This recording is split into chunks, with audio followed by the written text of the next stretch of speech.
હવે બોલું?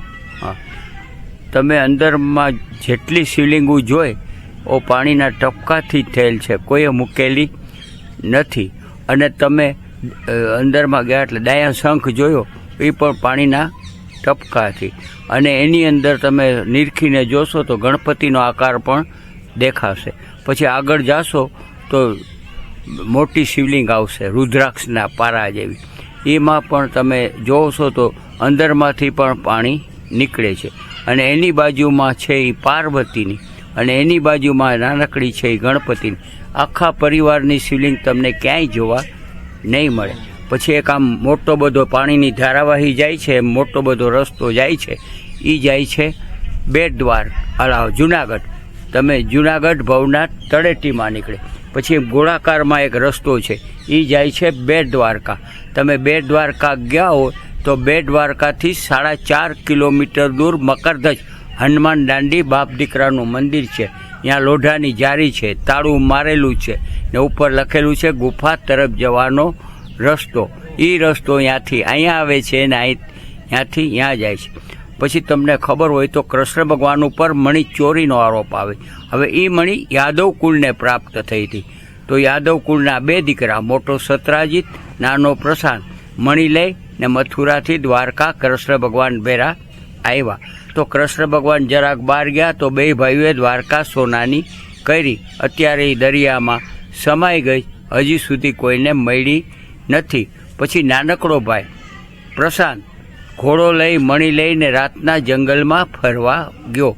એમાં બહુ આગળ નીકળી ગયો, એમાં સિંહે શિકાર કરી નાખ્યો. સિંહ અડધું ખાઈને વયું ગયું.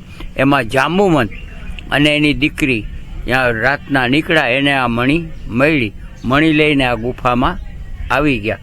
પછી ઘોડો એકલો એની જગ્યાએ પાછો આવ્યો તો મોટો ભાઈ સત્રાજીત કૃષ્ણ ભગવાનને કહે કે ઘોડો એકલો આવ્યો પણ મારો ભાઈ ના આવ્યો, હાલો આપણે તપાસ કરવા જાય.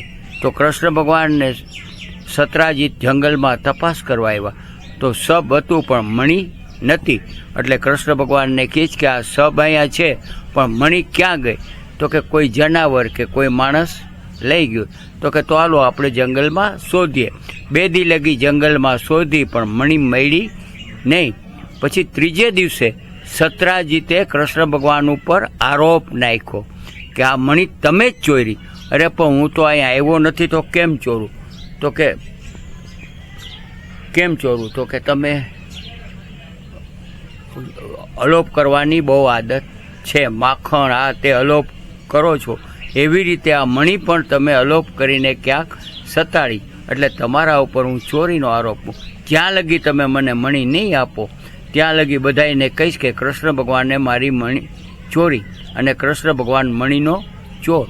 તો કૃષ્ણ ભગવાન કે તું એક કામ કર, સામે દ્વારકા દેખાય અહીંયા વયો જા, હું આ જંગલમાંથી મણી ગોતીને આવી, ત્યાં લગી હું દ્વારકાના દર્શન નહીં કરું. પછી કૃષ્ણ ભગવાન 2 દી ફર્યા પણ મણી મળીને જંગલની બહાર ગયા તો જાંબુવંત અને સિંહના પગલાંની નિશાની મળી. પછી કે પહેલાં જાંબુવંતને પગલે જાઉં, જો નહીં મળે તો સિંહને પગલે જાય. પછી જાંબુવંતના પગલે પગલે અહીંયા આવ્યા તો જાંબુવંતના હાથમાં મણી હતી. એટલે મણી માગી તો કે મારી દીકરી હારે લગ્ન કરો તો કન્યાદાનમાં આપું, ત્યાં લગી તમને આ મણી આપીશ નહીં. તો કૃષ્ણ ભગવાન કહેતે તો ભારી કરી. તો કે તો હવે એક કામ કર, તારી પાસે ગદા છે, હું ગદા ધારણ કરું, આપણે 2 અહીંયા યુદ્ધ કરીએ. જો યુદ્ધમાં હું હારી જાઉં તો તારી દીકરી હારે લગ્ન કરું, જીતી જાઉં તારે મને મણી આપવાની. પછી 2નું અંદરમાં 27 દિવસ લગી ગદાયુદ્ધ આવ્યું. 27મે દિવસે જાંબુવંતને ખબર પડી કે આ કોઈ ભગવાનનું સ્વરૂપ છે.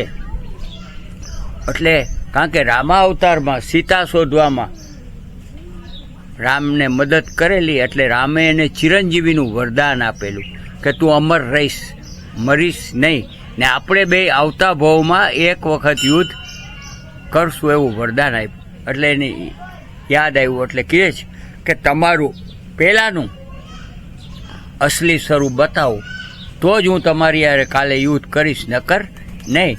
એટલે કૃષ્ણ ભગવાન દાંત કાઢવા માંડ્યા. એ કે તું આજે મને ઓળખો પણ હું તો તને 20 દીથી ઓળખી ગયો તો, હવે બોલ તને કહું, હે જાંબુવંત તું મને ના ઓળખ